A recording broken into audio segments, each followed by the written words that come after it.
Yamaha Aerox 155 version 3 nasa Pilipinas na. Kaya sobrang excited na ang marami at yung iba ay talagang naghahanda na ng kanilang pera para bumili. Pero marami ang naghahanap nitong Cyber City dahil ito yung isa sa may magandang kulay. Para itong magenta na may halong color orange na mas astig ang color combination. Sa ngayon ang kumpirmadong kulay na napicturan dahil sobrang confidential pa nitong Yamaha Aerox 155 na ito. Hindi pa siya totally nilalabas sa media ng Yamaha. Sa ngayon pasilip-silip pa lang at ang unang konfirmadong kulay na nakita natin ay itong color light gray na may halong color blue na decals. Ito yung standard version. Yung standard version, ibig sabihin, ito yung disusi, wala itong ABS at hindi ito nakasubtank sa likuran. Pero maganda naman dito sa standard version, pareho na rin itong naka-disc brake yung kanyang preno at naka-LED projector light na rin yung kanyang headlight. Bali sa forma, parehong-pareho sila ng SP variant, sa kulay lang naiiba. Then syempre, mas lamang lang yung SP variant sa mga bagong features. Anyway, ito nga yung bagong kulay ng Yamaha Aerox 155 version 3 standard version. Color matte light gray ito na may color blue na decals sa combination. Sa gilid may nakalagay na Aerox, sa taas may nakalagay na Aerox. Na yan, di ba? Napaka-astig. Then ito naman yung SP variant. Yung SP variant, ito yung naka-TFT display, merong ABS, merong TCS at naka-subtank sa likuran yung kanyang preno. And di ba? Yung kanyang kulay ay parang dark gray na may halong color red or orange na decals. Tapos yung kanyang mugs ay color orange na din, o parang red ba ito o orange, parang ganun. Napaka-astig, di ba? Yung SP, ito yung kagaya ng NMAX TechMax na merong turbo na naka-electric CVT o Yamaha Electronic CVT na meron siyang shift. Tapos saka TFT display na pwede mo rin i-connect ang cellphone mo. Di ba? Mas pinaastig itong Yamaha Aerox 155 version 3 SP variant. Yung kanyang kulay maganda rin, color matte finish din ito. Siguradong gwapong-gwapo ka dito kapag ganito ang motor mo. Medyo hawig-hawig naman siya sa Cyber City kung titingnan, pero syempre mas astig pa rin yung Cyber City na kulay. At siguradong dito ito ilalabas sa event ng Yamaha sa One Ayala Makati na gaganapin sa August 1 hanggang August 3. Magkakaroon ng motor show doon. Doon ilalabas lahat ng model ng Yamaha motorcycle. Kakaroon sila ng mga display doon. Open for public yun, kaya pwede rin tayong pumunta. Anyway, pagdating sa makina ng standard version, ganun pa rin naman, pareho pa rin ito ng kasalukuyang Yamaha Aerox na nandito sa Pilipinas, yung version 2. Ganun pa rin yung kanyang makina. Yung SP variant lang, nagkaroon siya ng Yamaha Electronic CVT.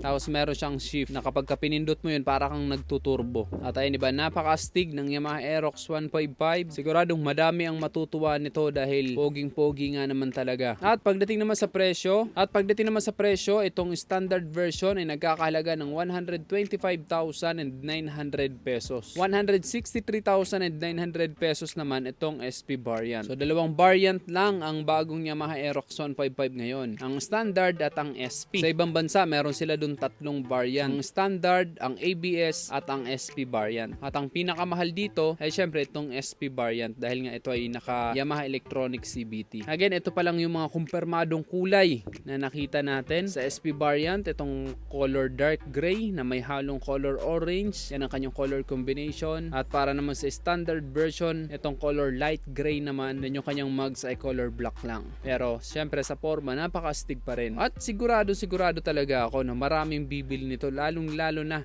itong standard version. Dahil pagdating sa presyo, konti lang naman yung nadagdag from version 2. At ito nga ay naka-disc brake na, pareho na yung kanyang preno. Diba? Hindi na siya naka-drum brake sa likuran. Tapos yung kanyang ilaw ay mas maliwanag na dahil naka-LED projector light na at lahat ng mga ilaw nito ay naka-LED na. Kung nagbabala kayong bumili ng Yamaha Aerox 155 version 3, and pwede na kayong lumapit sa mga Yamaha dealers na malapit sa inyo. Pa-reserve na kayo doon at tatawagan kayo niyan kapag meron ng available na unit sa kanila. At yan lang ang ating update sa video na ito. Pinakita ko lang sa inyo mga kumpirmadong kulay ng bagong Yamaha Aerox 155 version 3 na talagang pinag-uusapan ngayon ng maraming riders at ng mga nagbabalak bumili o yung mga nagbabalak din mag-upgrade. Bago tayo magtapos sa video na ito, tatanungin muna kita, ano ang masasabi mo dito sa bagong Yamaha Aerox 155 version 3? Isa ka rin ba sa nagbabalak bumili nito? Isa ka rin ba sa excited na makita ito sa personal at masakyan? I-comment mo na lang sa baba ang iyong opinion, at kung nagustuhan mo naman ang video nito, just hit like. Kung bago ka lang sa aking YouTube channel, huwag kalimutan mag-subscribe at i-click mo na rin ang notification bell para sa mga susunod kong video ay updated ka palagi. Yun lang guys, hanggang sa muli, ako si Rosgo TV.